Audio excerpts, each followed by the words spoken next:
Well, yes, so the stock of VST Industries is soaring in trade on the back of very solid quarter four numbers, and on the back of that, not only VST Industries alone, but the rub-off impact of this can be seen on its listed peers. You have Godfrey Phillips as well as ITC, the listed cigarette makers. They're also doing very well. But once again, let's talk about VST Industries and break down some of those numbers for quarter four. On a consolidated year-on-year basis, the revenue, if you subtract the excise, if you exclude it, has seen a growth of 31% at 457 crore rupees. If you add back that excise, the overall revenue has come in at 689 crore rupees, which is an uptick of 52% on a year-on-year basis.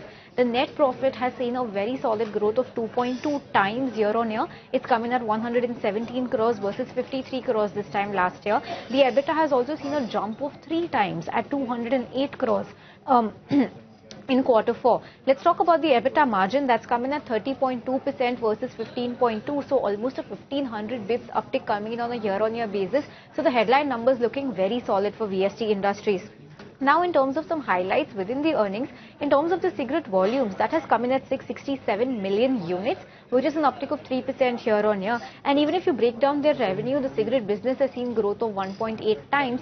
But the only speck of worry in this entire earnings is the unmanufactured tobacco business, which has seen a degrowth or a cut of 50% on a year-on-year basis, which the management attributes to geopolitical disturbances in the Middle East. Other than that, they've also announced a final dividend of 12 rupees per share. And in terms of management commentary, they say that a challenging year awaits the company given the exceptional tax hikes that the government has done on the cigarette space. Remember, now cigarette falls into the 40% GST bracket, so they're expecting the impact of this to play out over FY27. And they've also said that they will remain focused on strengthening brand portfolio and in-market execution. So that's a roundup of VST Industries quarter four earnings looking very solid for now, but the management has flagged off some caution for FY27. And on the back of these strong earnings, you have the peers ITC and Godfrey Phillips that are also doing very well.